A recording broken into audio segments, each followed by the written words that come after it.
കർത്താവിന്റെ സുവിനാമത്തിൽ വീണ്ടും സ്നേഹവാനും മാറ്റമില്ലാത്ത ദൈവദിനം ഈ ആയുസ് നിങ്ങളുമായി പങ്കുവെക്കുവാൻ കർത്താവ് തരുന്ന വിലയേറിയ അവസരം ഞാൻ കർത്താവിന് വാഴ്ത്തിലർപ്പിക്കുന്നു. ഈ ദൈവദിന കേൾവി നിങ്ങൾക്ക് അനുഗ്രഹമാകുന്നു എന്നറിയുന്നതിൽ വളരെ സന്തോഷമുണ്ട്. വിവിധ നിലയിൽ ഈ ശുശ്രൂഷയെ ഓർത്ത് പ്രാർത്ഥിക്കുന്ന എല്ലാവരെയും കർത്താവ് അനുഗ്രഹിക്കട്ടെ. മുടങ്ങാതെ എല്ലാ ദിവസവും ഈ പ്രഭാഷണം വിവിധ സ്ഥലങ്ങളിൽ കേട്ടുകൊണ്ടിരിക്കുന്ന നിങ്ങളെല്ലാവരെയും കർത്താവ് അനുഗ്രഹിക്കുമാറാകട്ടെ. ഇബ്രായ ലേഖനം 10-35 നാം വിചിന്തനം ചെയ്തുകൊണ്ടിരിക്കുന്നത്. അതുകൊണ്ട് മഹാപ്രതിഫലമുള്ള നിങ്ങളുടെ ധൈര്യം തള്ളിക്കളയരുത്. ദൈവേഷ്ടം ചെയ്ത വാഗ്ദത്തം പ്രാപിപ്പാൻ സഹിഷ്ണുത നിങ്ങൾക്ക് ആവശ്യം. ദൈവം തൻ്റെ മക്കൾക്ക് അതിമഹത്തായ വാഗ്ദത്തങ്ങൾ നൽകിയിട്ടുണ്ട്. പക്ഷേ ആ വാഗ്ദത്തം പ്രാപിക്കണമെങ്കിൽ നമുക്ക് സഹിഷ്ണുത ആവശ്യമാണ്. ദൈവഹിതത്തിനും സമയത്തിനും വേണ്ടി നാം കാത്തിരിക്കേണ്ടത് ആവശ്യമാണ്. ദൈവത്തിൻ്റെ സമയത്തിനായി കാത്തിരുന്ന് ദൈവിക വാഗ്ദത്തങ്ങൾ പ്രാപിച്ചു വരും. ദൈവിക സമയത്തിനായി കാത്തിരിക്കാത്തതിനാൽ, സഹിഷ്ണുതയില്ലാത്തതിനാൽ ലോകത്തിലേക്ക് ഇറങ്ങിപ്പോയി അനുഗ്രഹം നഷ്ടമാക്കിയവരും അനേകരാണ്. ന്യായാധിപന്മാരുടെ പുസ്തകത്തിൽ എലീമേലെക്കിൻ്റെ കുടുംബം, ആ കുടുംബത്തെക്കുറിച്ച് നമ്മൾ പഠിക്കുന്നത് അങ്ങനെയാണ്. കഴിഞ്ഞ ആഴ്ച നമ്മൾ വിചിന്തനം ചെയ്തതാണ്. റൂത്തിന്റെ പുസ്തകം 1:6. ന്യായാധിപന്മാർ ന്യായപാലനം നടത്തിയ കാലത്തൊരിക്കൽ ദേശത്ത് ക്ഷാമമുണ്ടായി. ഹൂദയിലെ ബേത്ലഹേമിലുള്ള ഒരാൾ തൻ്റെ ഭാര്യയും 2 പുത്രന്മാരുമായി മോവാബ് ദേശത്ത് പരദേശിയായി പാർപ്പാൻ പോയി. അവൻ എലീമേലെക്കെന്നും ഭാര്യയ്ക്ക് നവോമി എന്നും 2 പുത്രന്മാർക്ക് മഹളോനെന്നും കില്യോനെന്നും പേർ. അവർ യഹൂദയിലെ ബേത്ലഹേമിൽ നിന്ന് എഫ്രാത്യരായിരുന്നു. അവർ മോവാബ് ദേശത്ത് ചെന്ന് അവിടെ താമസിച്ചു. ബേത്ലഹേം അപ്പത്തിൻ്റെ ഭവനമാണ്. അവിടെ ക്ഷാമമുണ്ടായി. ആ ക്ഷാമകാലത്ത് അവർ മോവാബിലേക്ക് ഇറങ്ങിപ്പോയി. കഴിഞ്ഞയാഴ്ച ഞാൻ പറയുണ്ടായി, ബേത്ലഹേം അപ്പത്തിൻ്റെ ഭവനം, അവിടെയും ക്ഷാമമുണ്ടാകാം. പക്ഷേ ക്ഷാമകാലത്ത് ദൈവപൈതൽ മോവാബിലേക്ക് പോകരുത്. കനാൻ പാലും തേനും ഒഴുകുന്നിടമാണ്, അവിടെയും ക്ഷാമമുണ്ടാകാം. പക്ഷേ ക്ഷാമകാലത്ത് അബ്രഹാം ചെയ്തതുപോലെ ദൈവപൈതൽ മിസ്രൈമിലേക്ക് ഇറങ്ങിപ്പോകരുത്. മോവാബിലേക്ക് പോയത് അനുഗ്രഹത്തിന് വേണ്ടിയാണ്, സമൃദ്ധിക്ക് വേണ്ടിയാണ്, ജീവന് വേണ്ടിയാണ്, മക്കളുടെ ഭാവി ഓർത്താണ്. കഴിഞ്ഞ ദിവസം ഞാൻ പറയുണ്ടായല്ലോ. പക്ഷേ ജീവന് പകരം മരണവും, അനുഗ്രഹത്തിന് പകരം ശാപവും, സമൃദ്ധിക്ക് പകരം ഞെരുക്കവും ഒക്കെ അവിടെ വ്യാപരിച്ചു. മക്കളുടെ ഭാവി ഓർത്താണ് പോയതെങ്കിൽ മക്കളുടെ ഭാവി നന്നായില്ല. മക്കളോട് വെച്ച് മരിച്ചു, മണ്ണോട് ചേർന്നു. 4 പേർ പോയി, ഒരാൾ മാത്രം ശേഷിച്ചു. ഇനി അവർ പോയ സ്ഥലം അതാണെന്ന് നമ്മൾ പഠിപ്പാൻ ആഗ്രഹിക്കുന്നത്. എവിടേക്കാണ് പോയത്? ദൈവമക്കൾക്ക് ഒരിക്കലും പോകാൻ കഴിയാത്ത, ഒരിക്കലും പോകാൻ പാടില്ല എന്ന് ദൈവം കൽപ്പിച്ച, വിധിച്ച സ്ഥലമാണ് മോവാബ്. അവിടേക്കാണ് അവർ പോയത്. അമ്മോന്യരും മോവാബിയരും. അവർ ലോത്തിൻ്റെ സന്താന പരമ്പരകളാണ്, അശുദ്ധിയോട് ജനിച്ചവരാണ്. ഒരിക്കലും സംഭവിക്കാൻ പാടില്ലാത്തത് ലോത്തിൻ്റെ വീട്ടിൽ സംഭവിച്ചു. സ്വന്തം മക്കളിൽ നിന്ന് ജനിക്കപ്പെട്ട അമ്മോന്യർ, മോവാബിയർ, ഇവർ ദൈവത്തിൽ ശാപഗ്രസ്തരായിരുന്നു. നമുക്ക് ആ വാദഭാഗങ്ങളിലേക്ക് ശ്രദ്ധ തിരിക്കാം. ആവർത്തന പുസ്തകം 23-2 മുതലുള്ള വാക്യങ്ങൾ നമ്മൾ വായിച്ചാൽ, 8 വരെയുള്ള വാക്യങ്ങൾ വായിച്ചാൽ, അവിടെ 3 കൂട്ടർ അവരുടെ 10ാം തലമുറ പോലും ദൈവത്തിൽ പ്രവേശിക്കരുത് എന്ന് ദൈവം കൽപ്പിക്കുന്നു. എന്നാൽ 2 കൂട്ടരെ അവരെ വെറുക്കരുതെന്നും അവരോട് കരുണ കാണിക്കണമെന്നും അവിടെ 3ാമത്തെ തലമുറയ്ക്ക് ദൈവത്തിൽ പ്രവേശിക്കാമെന്നും കാണാം. വളരെ പ്രധാനപ്പെട്ടതാണ്. ഞാൻ വാക്യം ഞങ്ങൾ വായിച്ചു കേൾപ്പിക്കുന്നു. ആവർത്തന പുസ്തകം 23-2 വാക്യം ഞാൻ വായിക്കുന്നു. ഖൗലിടയൻ യഹോവയുടെ സഭയിൽ പ്രവേശിക്കരുത്. അടുത്തത് കേട്ടോ, അവൻ്റെ 10ാം തലമുറ പോലും യഹോവയുടെ സഭയിൽ പ്രവേശിക്കരുത്. അടുത്തത്, ഒരമോന്യനോ മോവാബ്യനോ യഹോവയുടെ സഭയിൽ പ്രവേശിക്കരുത്. അവരുടെ 10ാം തലമുറ പോലും ഒരു നാളും യഹോവയുടെ സഭയിൽ പ്രവേശിക്കരുത്. കാരണം അടുത്ത വാക്യത്തിലൂടെ ഞാൻ പിന്നെ വായിച്ചു കേൾപ്പിക്കാം. പ്രിയപ്പെട്ട സഹോദരങ്ങളെ, സ്നേഹിതരെ, സുഹൃത്തുക്കളെ, വിശുദ്ധ വേദപുസ്തകം വെളിപ്പെടുന്ന ദൈവം ദയാലുവായ ദൈവമാണ്, കൃപാലുവായ ദൈവമാണ്. നമ്മുടെ പാപങ്ങൾ കൊത്തവണ്ണം നമ്മോട് പകരം ചെയ്യാത്ത ദൈവമാണ്, നമ്മോട് ക്ഷമിക്കുന്ന ദൈവമാണ്. തന്നെ ഭയപ്പെടുന്ന, തൻ്റെ നാമത്തിൽ പ്രത്യാശിക്കുന്ന 1000 തലമുറ വരെ ദയ കാണിക്കുന്നവനാണ്. പാപവും കുറ്റവും ക്ഷമിക്കുന്ന ദൈവമാണ്. ദയാലുവായ ദൈവത്തെ, അപ്പോൾ തന്നെ നീതിമാനായ ദൈവത്തെ വിശുദ്ധ ബൈബിൾ വെളിപ്പെടുത്തുന്നു. നിങ്ങൾ ശ്രദ്ധിക്കുക, അതേ ദൈവം തന്നെ പറയുന്നു 3 കൂട്ടരെ കുറിച്ച്. ഒന്ന്, കൗലിടയൻ ദൈവത്തിൽ പ്രവേശിക്കരുത്, അവൻ്റെ 10ാം തലമുറ പോലും പ്രവേശിക്കരുത്. അമ്മോന്യൻ പ്രവേശിക്കരുത്, മോവാൻഡ്യൻ പ്രവേശിക്കരുത്, അവൻ്റെ 10ാം തലമുറ പോലും പ്രവേശിക്കരുത്. നമുക്കറിയാം, നമ്മൾ ഒരു മനുഷ്യൻ്റെ ആയുസ്സിൽ ഒരു 70 80 വർഷം ജീവനോടിരുന്നാൽ അങ്ങേയറ്റം പോയാൽ 3 തലമുറയെ കാണാനെത്തുന്നവരാ. വല്യപ്പച്ചനെ കണ്ടവർ കാണും, വല്യപ്പച്ചനെ കണ്ടവരില്ല. അങ്ങേയറ്റം ഒരു 3 തലമുറ, ചിലപ്പോൾ ഒരു 4ാം തലമുറ വരെ കണ്ടെന്ന് വരാം. അത് തന്നെ എത്രയോ ഭാഗ്യമാണ്. എന്നാൽ 10ാം തലമുറ പോലും ദൈവസന്നിധിയിൽ യഹോവയുടെ സഭയിൽ പ്രവേശിക്കരുതെന്ന് ദൈവം പറയുന്നു. നീതിമാനായ ദൈവം, കരുണയുള്ള ദൈവം, ദയാലുവായ ദൈവം പറയുന്നു. നിങ്ങൾ ചിന്തിച്ചേ, ദയാലുവായ ദൈവം, മഹാകൃപാലുവായ ദൈവം അങ്ങനെ കൽപ്പിക്കണമെങ്കിൽ എന്താണ് കാര്യം? ദൈവം ചിലരെക്കുറിച്ച് അവനും അവൻ്റെ തലമുറ പോലും ദൈവത്തിൽ പ്രവേശിക്കരുതെന്ന് ഖണ്ഡിതമായി പറയണമെങ്കിൽ എൻ്റെ പിൻപിൽ കാര്യങ്ങളുണ്ട്. അത് ഞാൻ വേദപുസ്തകം പഠിച്ചപ്പോൾ, ഒന്ന്, കൗലിടയൻ. ആരാണ് കൗലിടയൻ?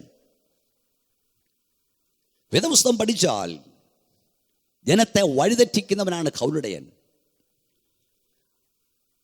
ആടുകളെ ഒറ്റിക്കൊടുക്കുന്നവനാണ് കൗലിടയൻ.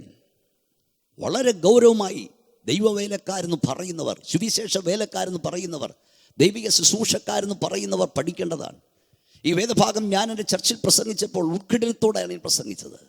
പ്രിയപ്പെട്ടവരെ, കൗലിടയൻ ദൈവസഭയെ വഴിതെറ്റിക്കുന്നവനാണ്, ദൈവജനത്തെ വഴിതെറ്റിക്കുന്നവനാണ്, ദുരുപദേശം പഠിപ്പിക്കുന്നവനാണ്, നിത്യാന്ധകാരത്തിലേക്ക് ജനത്തെ റൂട്ട് മാറ്റിവിടുന്നവനാണ്, നരകത്തിയിൽ ജനത്തെ കൊണ്ടെത്തിക്കുവാൻ വേണ്ടി ഉപദേശം നൽകുന്നവനാണ്, ചെന്നാ വരുന്ന കാണുമ്പോൾ ഓടിപ്പോകുന്നവനാണ്, ചെന്നായുടെ വായിലേക്ക് ജനത്തെ ഇട്ടുകൊടുക്കുന്നവനാണ്, ദൈവസഭയെ ഒറ്റിക്കൊടുക്കുന്നവരുണ്ട്.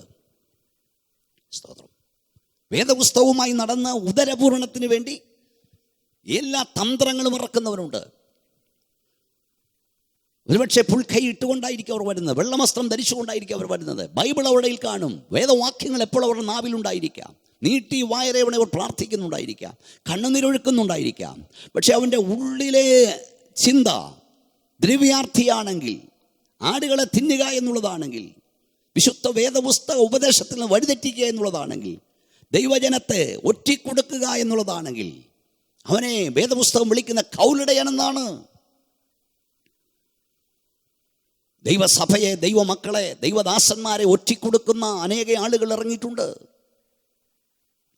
ദൈവത്തിൻ്റെ നാമത്തിന് അപമാനം വരുത്തുന്ന, ആട്ടിൻ തോലിട്ട ചെന്നായ്ക്കൾ സുവിശേഷ വേലയിലുണ്ട്. അവരുടെ ദൈവം വയറെന്ന് വേദപുസ്തകം പറയുന്നു. ഉദരപൂർണത്തിനായി എന്തും മാർഗവും അവർ സ്വീകരിക്കും. വേദപുസ്തകത്തെ ചില പ്രവാചകനെ കുറിച്ച് പറഞ്ഞിട്ടുണ്ട്, കടിപ്പാൻ തിന്നാൻ അവിടെ വായിൽ വല്ലം വെച്ചു കൊടുത്താൽ അവരെ അനുഗ്രഹിച്ച് പ്രസംഗിക്കും. തങ്ങൾക്ക് കടിപ്പാൻ, കുടിപ്പാൻ, തിന്നാൻ ഇട്ടുകൊടുക്കാത്തവരുടെ വിശുദ്ധയുദ്ധം ചെയ്യുന്ന പ്രവാചകരെന്ന് പഴയ നിയമത്തിൽ എഴുതിയിട്ടുണ്ട്. ദൈവജനത്തെ ഒറ്റിക്കൊടുക്കുന്നവരുണ്ട്. ഞാൻ വിശദമായി ഇപ്പോൾ അത് പറയുന്നില്ല. പലയിടത്തും നമ്മൾ കണ്ടുകൊണ്ടിരിക്കുന്നു. വേദപുസ്തകം കൊണ്ട് നടന്ന് ദൈവനാമത്തിന് അപമാനം വരുത്തുന്ന, അഭിഖ്യാതി വരുത്തുന്ന അനേക ആളുകൾ ഇറങ്ങിയിട്ടുണ്ട്. അത് അച്ഛനായാലും പാസ്റ്ററായാലും തിരുമേനിയായാലും ഐമേനിയായാലും വേദപുസ്തകം പറയുന്നു അവൻ ശിക്ഷയേറ്റുവാങ്ങും, ദൈവസ്ഥലവന് പ്രവേശിപ്പാൻ കഴിയില്ല. അവന് മാത്രമല്ല, അവൻ്റെ 10ാം തലമുറയ്ക്കൂടെ അവൻ ശാപം വലിച്ചു വെക്കുകയാണ്. അവൻ്റെ 10ാം തലമുറയ്ക്കൂടെ. അതുകൊണ്ട് വേദപുസ്തകവുമായി നടന്ന് ഇതൊരു ഉപജീവന മാർഗമായി നീ കാണരുത്. ഭയത്തോടും വിറയലോടും കൂടെ എടുക്കേണ്ടതാണിത്. പ്രിയ സ്നേഹിതരെ, ഞാൻ പരിശുദ്ധാത്മാവിനോട് പറയാം, ദൈവനാമം നിമിത്തം നിങ്ങൾ ഒരു വ്യക്തിയെ അറിയാതെ, അവന് കള്ളനാണെന്നറിയാതെ നിങ്ങൾ നന്മ ചെയ്തെങ്കിൽ അതിന് ദൈവം നിങ്ങൾക്ക് പ്രതിഫലം തരാതിരിക്കില്ല. പരമാർത്ഥതയോടെ ദൈവത്തിൻ്റെ നാമത്തിൽ ഒരു പാത്രം തണ്ണീർ കുടിപ്പാൻ കൊടുത്താൽ അവന് പ്രതിഫലം കിട്ടാതെ പോകില്ലെന്ന് വേദപുസ്തകം പറയുന്നു.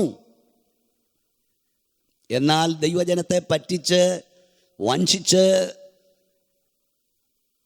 കബളിപ്പിച്ച് ഉദരപൂർണം നടത്തുന്ന ആളുകളെ ദൈവം, അവൻ പ്രവാചകനായാലും അവൻ പ്രസംഗികനായാലും അവൻ ഉപദേഷ്ടാവായാലും ദൈവം വിടില്ല.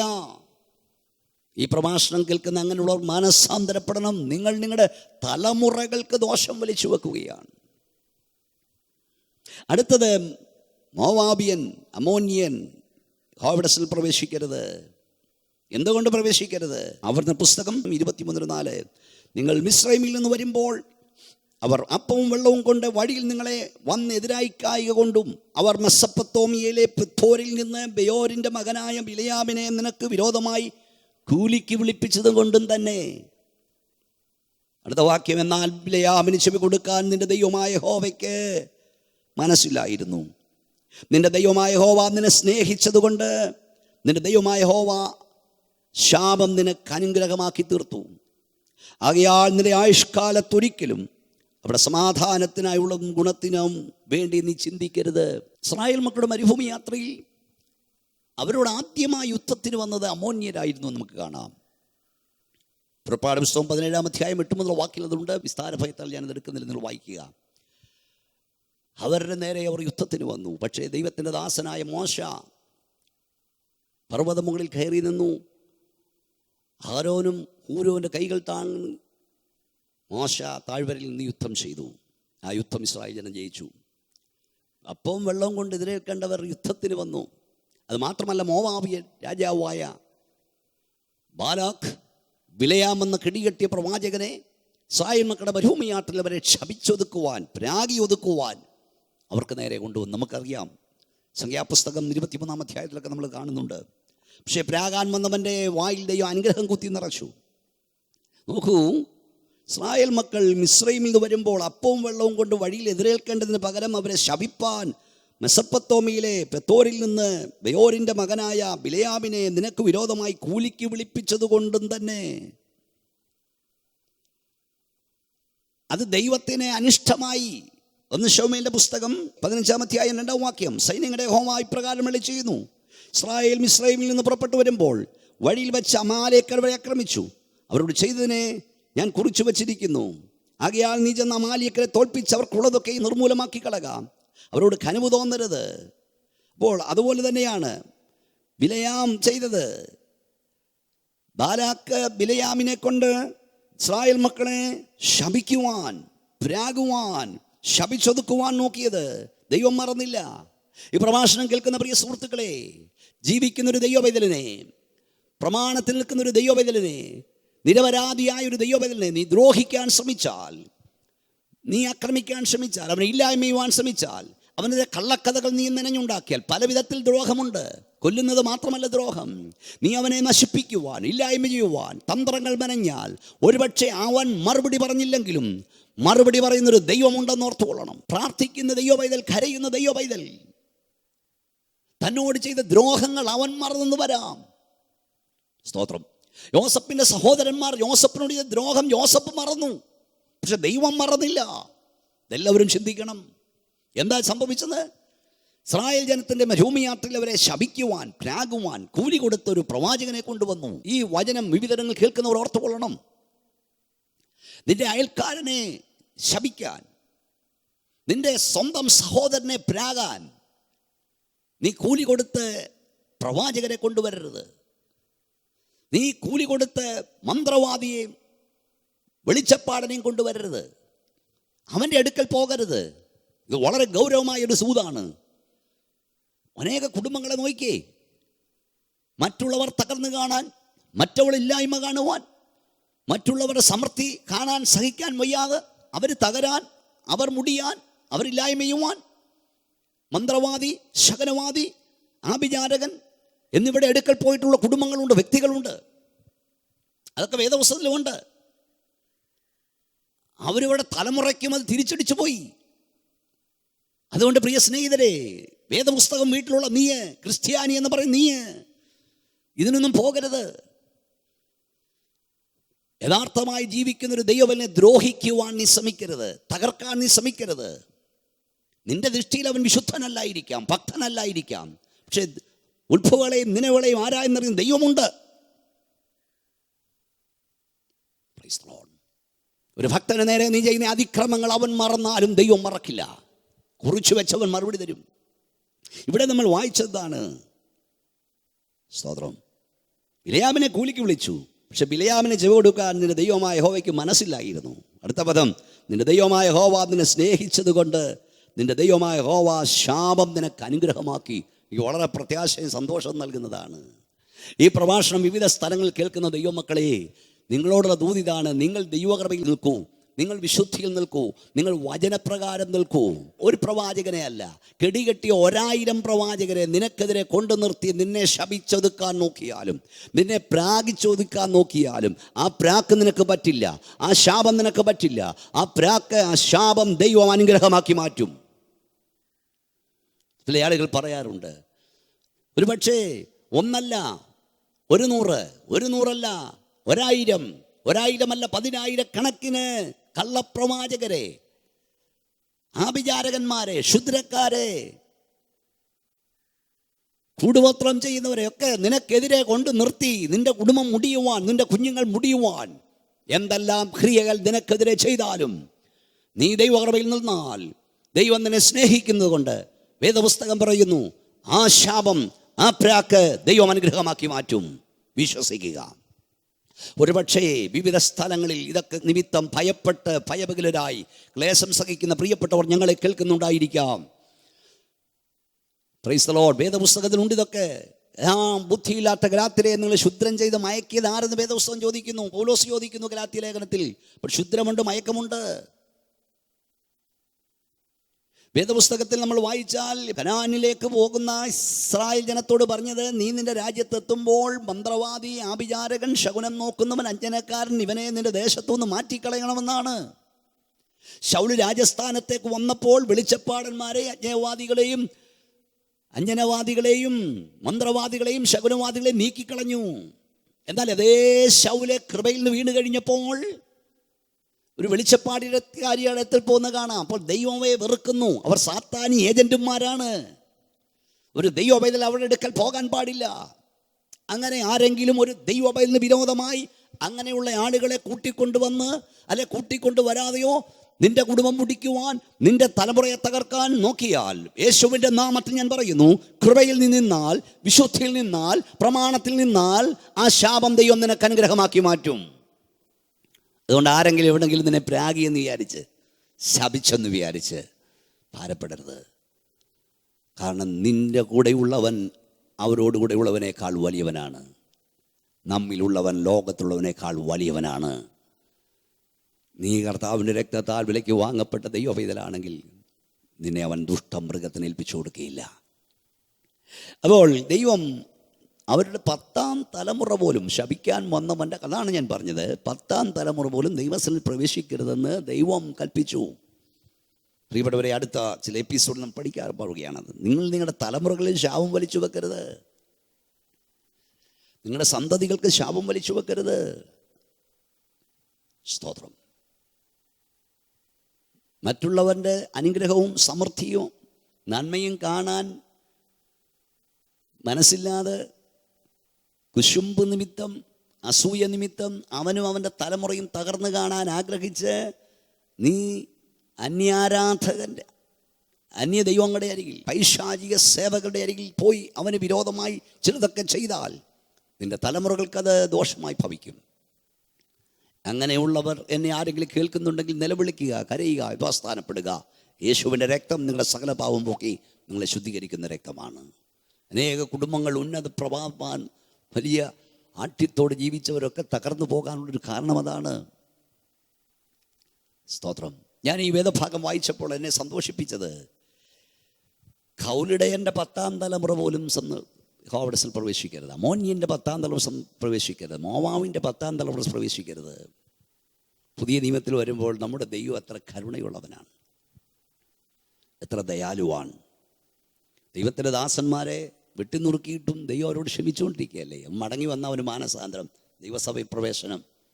അതാണ് പുതിയ നിയമത്തിൻ്റെയും പഴയ നിയമത്തിൻ്റെയും പ്രത്യേകത. ക്രിസ്തീയ സുവിശേഷകനെ, യേശു ക്രിസ്തുവിൻ്റെ സന്ദേശവാഹകനെ വെട്ടിനുറുക്കിയവൻ പോലും മാനസാന്തരപ്പെട്ടാൽ, നിലവിളിച്ചാൽ, മടങ്ങി വന്നാൽ അവനെ ദൈവസഭയിലേക്ക് പ്രവേശിപ്പിക്കുന്നു. അതാണ് പുതിയ നിയമോപദേശം. ക്ഷമയുടെ സന്ദേശമാണ് പുതിയ നിയമോപദേശം. യേശു ക്രിസ്തുവിൻ്റെ രക്തം, ഞാൻ കൂടെ പറയാറുണ്ട്, ഹാബേലിൻ്റെ രക്തം പ്രതികാരത്തിനായി നിലവിളിക്കുന്നു ബൈബിൾ പറയുന്നു. നിന്റെ സഹോദരൻ്റെ രക്തം പ്രതികാരത്തിനായി നിലവിളിക്കുന്നു. പക്ഷേ യേശുവിൻ്റെ രക്തം സകല ഭാവവും പോക്കി നമ്മെ ശുദ്ധീകരിക്കുന്നു. സ്തോത്രം. പുതിയ നിയമത്തിൽ ദൈവം ക്ഷമിക്കുന്നു, ദൈവം പൊറുക്കുന്നു, ദൈവം മറക്കുന്നു. മടങ്ങി വന്നാൽ തൽക്ഷണം ദൈവസഭയിലേക്ക് അവനെ സ്വീകരിക്കുന്നു. പക്ഷേ ഓർത്തോണം, മടങ്ങി വന്നാലേ ഉള്ളൂ, മാനസാന്തരപ്പെട്ടാലേ ഉള്ളൂ, അനുതപിച്ചാലേ ഉള്ളൂ, കരഞ്ഞാലേ ഉള്ളൂ. ഒരു പ്രഭാഷണവും പരിശുദ്ധാത്മാവ് യാദൃശ്യമായി നടത്തില്ല. തൻ്റെ അഭിഷക്തന്മാരുടെ ദൈവം ഒരു സന്ദേശം പറഞ്ഞു വിട്ടാൽ അതിന് പിമ്പിൽ ദൈവത്തിന് പ്ലാനുണ്ട്. വിവിധ സ്ഥലങ്ങളിൽ ഇരുന്നുകൊണ്ട് ഈ പ്രഭാഷണം കേൾക്കുന്ന പ്രിയ സ്നേഹിതരെ, അകാരണമായ തകർച്ചകൾ, കുടുംബ തകർച്ചകൾ, സ്തോത്രം, നഷ്ടങ്ങൾ, കഷ്ടങ്ങൾ, ഇവയെല്ലാം നിങ്ങളുടെ വീട്ടിൽ ഒന്നിനു മീതെ ഒന്നായി നിങ്ങളെയും നിങ്ങളുടെ തലമുറയെ അലട്ടുന്നെങ്കിൽ ചിന്തിച്ചു കൊള്ളുക. ഏറ്റുപറഞ്ഞു ഉപേക്ഷിക്കാത്ത, നിരപ്പാകാത്ത, ദൈവത്തിൽ നിന്ന് ക്ഷമ പ്രാപിക്കേണ്ട, ഇതുവരെയും ദൈവത്താൽ ക്ഷമിക്കപ്പെടാത്ത അനേക ശാപങ്ങൾ നിങ്ങളെ പിന്തുടരുന്നു. ഒരു വ്യക്തിയല്ല, ഒരു മനുഷ്യനല്ല, യേശു ക്രിസ്തു തന്നെ നിങ്ങളുടെ ശാപമോചകൻ. അവൻ നിങ്ങളെ വിടുവിപ്പാൻ ശക്തൻ. ദൈവവചനം അറിഞ്ഞിട്ട് അനുസരിക്കാത്തവന് ഏറെ അടികൊള്ളും. മിസ്രയീമ്യർ ദൈവവചനത്തെ ദ്രോഹിച്ചവരാണ്. എനിക്ക് എൻ്റെ ദൈവത്തോടുള്ള സ്നേഹം എത്ര വലുതാണ്. പ്രിയപ്പെട്ടവരെ, ഏദോമ്യർ ഏശാവിൻ്റെ സന്താന പരമ്പരകളാണ്. അവരെക്കുറിച്ച് എഴുതിയത് ഇങ്ങനെയാണ്: നീ അവനെ വെറുക്കരുത്, അവൻ നിന്റെ സഹോദരനാണല്ലോ. സമയത്തിന് ചുരുക്കം ഞാൻ നിർത്താൻ പോകുകയാണ്. പ്രിയപ്പെട്ടവരെ, സഹോദരൻ, അവനെ വെറുക്കരുത്. അതായത് നിങ്ങൾ വിശ്വസിക്കുന്ന വിശ്വാസം വിശ്വസിക്കുന്നില്ലെങ്കിൽ പോലും നിങ്ങൾ പിന്തുടരുന്ന വിശ്വാസ പന്താവിലല്ല നിങ്ങളുടെ സഹോദരവർഗ്ഗങ്ങളെ അവരെ വെറുക്കരുത്. അവരെ സ്നേഹിക്കണം. വിശ്വാസത്തിലേക്ക് ഇറങ്ങി എന്ന് വിരിച്ച് സ്വന്തം സഹോദരങ്ങളെ സ്നേഹിക്കാതിരിക്കരുത്. ഒരുപക്ഷെ തിരിച്ച് നിങ്ങൾ സ്നേഹം കിട്ടിയില്ലെന്ന് വരും, നിങ്ങളെ വെറുത്തെന്ന് വരും, ഒറ്റപ്പെടുത്തിയെന്ന് വരും. പക്ഷെ നിങ്ങൾ സ്നേഹിക്കാതിരിക്കരുത്. ദൈവത്തിനും അങ്ങനെ പറഞ്ഞു, നിങ്ങളുടെ സ്നേഹം അവർക്ക് കൂടുതൽ കാണിച്ചു കൊടുക്കണം. വചനം അനുസരിച്ചെന്ന് വിചാരിച്ച്, ഉപദേശം അനുസരിച്ചെന്ന് വിചാരിച്ച്, ഒന്നുകൂടെ കടത്തി പറയാം, പെന്തക്കോസ്തിലായി എന്ന് വിചാരിച്ച് നിങ്ങളെ ലോകം മുഴുവൻ ഒറ്റപ്പെടുത്തിയാലും നിങ്ങൾ അവരെ സ്നേഹിക്കാതിരിക്കരുത്.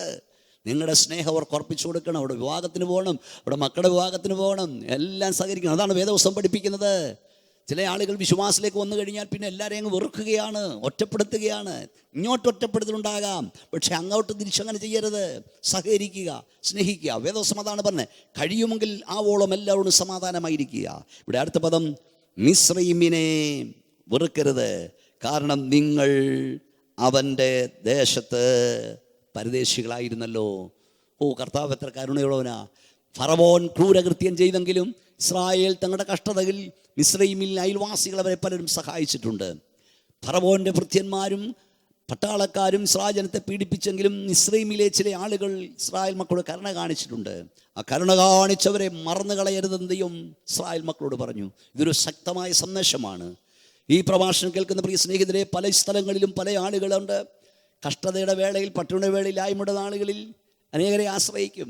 കഷ്ടത കണ്ട്, ഇല്ലായ്മ കണ്ട്, ഞെരുക്കം കണ്ട് പലരും ഹെൽപ്പ് ചെയ്യും. വിദേശങ്ങളിൽ കൊണ്ടുപോകും, ജോലി വാങ്ങിക്കൊടുക്കും, ഇല്ല ഒന്നുമില്ലെങ്കിൽ ഫീസ് കൊടുക്കും, പഠിക്കാൻ നന്മ കൊടുക്കും. നന്മ ലഭിക്കുമ്പോൾ, അനുഗ്രഹം ലഭിക്കുമ്പോൾ, ഉയർന്നു കഴിയുമ്പോൾ ഇതെല്ലാം പറക്കും. സഹായിച്ചവനെ ദ്രോഹിക്കുന്ന, നന്മ ചെയ്തവനെ വേദനിപ്പിക്കുന്ന ആളുകളുണ്ട്. ഈ പ്രഭാഷണം കേൾക്കുന്ന നിങ്ങളോ നിങ്ങളുടെ സന്താനങ്ങളോ അങ്ങനെ ആകരുത്. നിങ്ങളുടെ കഷ്ടകാലത്ത് നിങ്ങൾ ചെറിയ ഉപകാരങ്ങളും ചെയ്തവരെ നിങ്ങൾ മറക്കരുത്. ഞാൻ കൂടെ ചെറുപ്പക്കാരോട് പറയും, കുഞ്ഞെ, ചിരിക്കുമ്പോൾ കൂടെ ചിരിപ്പാൻ ഒത്തിരി ആൾ കാണും. നീ സന്തോഷിക്കുമ്പോൾ കൂടെ സന്തോഷിപ്പാൻ ഒത്തിരി ആളുകൾ കാണും. നീ കരയുമ്പോൾ നിന്റെ കൂടെ കരയാൻ അധികം ആൾ കാണില്ല. നീ സന്തോഷിക്കുമ്പോൾ നിന്റെ കൂടെ സന്തോഷിച്ച അനേകരെ നീ മറന്നാലും നീ കരഞ്ഞപ്പോൾ നിന്റെ കൂടെ കരഞ്ഞവരെ നീ മറക്കരുത്. എനിക്ക് വളരെ സന്തോഷമായി തോന്നിയ, വളരെ ചിന്തമായി തോന്നിയ കാര്യമുണ്ട്. ഒരു അമ്മ, ഒരു പെറ്റതള്ള, ഒരു കുഞ്ഞ് കരയുന്ന വേളയിൽ ചിരിക്കുന്ന ഏക സന്ദർഭം അതവൻ്റെ ജനനവേളയിലാണ്. അതായത് നീ കരയുമ്പോൾ നിൻ്റെ അമ്മ ചിരിക്കുന്ന ഏക സന്ദർഭം നിൻ്റെ ജനനവേളയിലാണ്. ബാക്കി എല്ലാ സമയവും നീ കരയുമ്പോൾ നിൻ്റെ പെറ്റതള്ള കരയുമായിരിക്കും. നിനക്ക് വേണ്ടി ഏറ്റവും അധികം കരയും നിൻ്റെ അപ്പനും അമ്മയുമാണ്. അവരെ നീ വേദനിപ്പിക്കരുത്, കരയിപ്പിക്കരുത്, സങ്കടപ്പെടുത്തരുത്. അതോടൊപ്പം തന്നെയാണ് സുഹൃത്തുക്കളെ, ഒരു ചെറിയ നന്മയെങ്കിലും ഭൂമിയിൽ നൽകിയവരെ നിങ്ങൾ മറന്നു കളയരുത്. മരുഭൂമിയിലൂടെ ഇഴഞ്ഞു പോകുന്നൊരു കൊച്ചു പാമ്പിനെ ഒരു അറബി തണുപ്പ് കാലത്ത് കോട്ടിൻ്റെ പോക്കലിലിട്ടു, ചൂട് പിടിപ്പിച്ചു, ജീവൻ നൽകി. ചൂട് കിട്ടി ജീവൻ തിരിച്ചു കിട്ടിയപ്പോൾ അറബി പോക്കലിലിട്ട് കൈയിട്ട് അവരുണ്ടോയെന്നറിയാം. ഉടനെ അവൻ്റെ കൈക്ക് കടിച്ചു. ഈ അറബി പാമ്പിനെ എടുത്തിട്ട് ചോദിച്ചു, നീ ജാകാൻ കിടന്നവനാ, നിന്നെ രക്ഷപ്പെടുത്തി ഞാനല്ലേ, നീ ഇപ്പം എന്നെ കൈക്ക് കടിച്ചത്? അപ്പോൾ പാമ്പ് പറഞ്ഞു, എനിക്ക് രക്ഷപ്പെടണം, എനിക്ക് രക്ഷപ്പെടണമെങ്കിൽ നിന്റെ കൈക്ക് കടിക്കണം. നീയാണ് രക്ഷപ്പെടുത്തിയെന്നുള്ള ശരിയാ, പക്ഷെ എനിക്കിപ്പം രക്ഷപ്പെടാൻ നിന്നെ കടിച്ചേ നോക്കൂ. ഇങ്ങനെയുള്ള ആളുകളുണ്ട്. നന്മ നൽകിയവനെ, ഉപകാരം ചെയ്തവനെ കടിച്ചിട്ട് പോകുന്ന ആളുകളുണ്ട്. പ്രിയപ്പെട്ടവരെ, വേദപുസ്തകം പറയുന്നു, മിസ്രയീമിനെ മറക്കരുത്. സ്തോത്രം. നീ അവനെ ഓർക്കണം, കാരണം നിന്റെ കഷ്ടകാലത്ത് അവൻ നിന്നെ സഹായിച്ചവനാണ്. പ്രിയപ്പെട്ടവരെ, എൻ്റെ പ്രഭാഷണം ഞാൻ നിർത്തുന്നു. ഒരിക്കൽ കൂടി ഞാൻ ഓർപ്പിക്കുന്നു, ഒരു ദൈവ പൈതലിനെ ദ്രോഹിച്ചാൽ അവൻ മറുപടി നൽകിയില്ലെങ്കിലും ദൈവം കുറിച്ചു വെച്ച് മറുപടി നൽകും. നിന്നോട് ദ്രോഹിക്കുന്നതോടെല്ലാം നീ ദ്രോഹത്തിന് പോകണ്ട, നീ മറുപടി നൽകണ്ട. തക്ക സമയത്ത് ദൈവം മറുപടി നൽകും. ദൈവം വിശ്വസ്തനായ ദൈവമാണ്. കർത്താവ് നിങ്ങളെ സഹായിക്കട്ടെ. ഇപ്പോൾ ഞാൻ നിങ്ങൾക്ക് വേണ്ടി പ്രാർത്ഥിക്കാൻ പോകുകയാണ്. ഞങ്ങളുടെ വാഴ്ത്തപ്പെട്ട കർത്താവേ, സ്വർഗ്ഗീയ പിതാവേ, വിവിധ സ്ഥലങ്ങളിൽ പ്രഭാഷണം കേട്ടുകൊണ്ടുള്ളവർക്കായി സ്തോത്രം. ഞങ്ങളുടെ തലമുറകൾക്ക് ദ്രോഹം വരുന്ന, ഞങ്ങളുടെ കുടുംബത്തിന് കഷ്ടം വരുന്ന ഒന്നും ഞങ്ങൾ ചെയ്യുവാനിടയാകരുത്. കർത്താവേ, മോവാബിയരുടെ, അമ്മോനിയരുടെ 10ാം തലമുറ പോലും ദൈവത്തിൽ പ്രവേശിക്കരുതെന്ന് അങ്ങ് കൽപ്പിച്ചല്ലോ കർത്താവേ. കൗലുടെ എൻ്റെ 10ാം തലമുറ പ്രവേശിക്കരുത്. ഞങ്ങളുടെ തലമുറയോട് ദ്രോഹം ചെയ്യുവാനിടയാകരുതേ. ഞങ്ങളുടെ ആയുസ്സിൽ ഞങ്ങളുടെ തലമുറകൾക്ക് നന്മ ചെയ്യുവാൻ ഞങ്ങൾ ഒരുക്കണമേ കർത്താവേ. ആരെങ്കിലും ശാപത്തിന് കീഴിലാണെങ്കിൽ യേശുവിൻ്റെ നാമത്തിൽ അവർ വിടുവിക്കപ്പെടട്ടെ കർത്താവേ. ഞങ്ങളെ ശപിക്കുന്നവരെ ഞങ്ങൾ അനുഗ്രഹിക്കുന്നവരായിരിക്കാനിടയാകണം. ദൈവത്തിൻ്റെ വലിയ പ്രവൃത്തി വെളിപ്പെടട്ടെ. രോഗികൾക്ക് വേണ്ടി ഞാൻ പ്രാർത്ഥിക്കുന്നു, കടഭാരമുള്ളവർക്ക് വേണ്ടി പ്രാർത്ഥിക്കുന്നു, സമാധാനമില്ലാത്തതുകൊണ്ട് ഇപ്പോൾ ഞാൻ പ്രാർത്ഥിക്കുന്നു. ദൈവിക സമാധാനവും ശക്തിയും കൃപയും ഇപ്പോൾ അവിടെ മേൽ വ്യാപരിക്കട്ടെ. നിന്റെ അത്ഭുതകരം അവിടെ മേൽ തൊടുന്നോർത്ത് സ്തോത്രം. പ്രാർത്ഥന കേട്ടാൽ നന്ദി, യേശുവിൻ്റെ നാമത്തിൽ തന്നെ, ആമേൻ. കർത്താവ് നിങ്ങളെല്ലാവരെയും അനുഗ്രഹിക്കട്ടെ. അടുത്ത ആഴ്ച ഇതേ സമയത്ത് പ്രഭാഷണം കേൾക്കാൻ മറക്കരുത്. അതുവരെ ദൈവകൃപ നിങ്ങളുടെ കൂടെ ഇരിക്കുമാറാകട്ടെ. ദൈവകൃപയിൽ ആശ്രയിച്ച് പാസ്റ്റർ ബി മോനച്ചൻ രചിച്ച ഇതാ നോഹയുടെ കാലം, ബൈബിൾ പ്രഭാഷണങ്ങൾ, മഹാനിയോഗം, ഞാൻ വണങ്ങും ദൈവം, യഹോവ ഭക്തന്റെ കുടുംബം, ദൈവിക ന്യായവിധികൾ തുടങ്ങിയ പുസ്തകങ്ങൾ അനേകരിൽ സ്വാധീനം ചെലുത്തുന്നു, അനേകർക്ക് രൂപാന്തരം വരുത്തുന്നു. ഇവയിൽ ഇപ്പോൾ ലഭ്യമാകുന്ന 4 പുസ്തകങ്ങൾ യഹോവ ഭക്തന്റെ കുടുംബം, ദൈവിക ന്യായവിധികൾ, ഞാൻ വണങ്ങും ദൈവം, സമയമെടുത്തു തുടങ്ങിയവയാണ്. ഈ പുസ്തകങ്ങൾ നിങ്ങളുടെയും നിങ്ങളുടെ കുടുംബത്തിൻ്റെയും ആത്മീക വർധനയ്ക്ക് ഉതകുമെന്ന് ഞങ്ങൾക്ക് ഉറപ്പുണ്ട്. ഈ പുസ്തകങ്ങൾ നിങ്ങൾക്ക് ആവശ്യമെങ്കിൽ താഴെ കാണുന്ന വിലാസത്തിലോ ഞങ്ങളുടെ ഫോൺ നമ്പറിലോ ബന്ധപ്പെടുക. ഞങ്ങളുടെ വിലാസം: pastor B Monachan, faith gospel ministry, Eruva east PO, Kayamkulam. Phone 9744992186, 9656601321, 8547649440.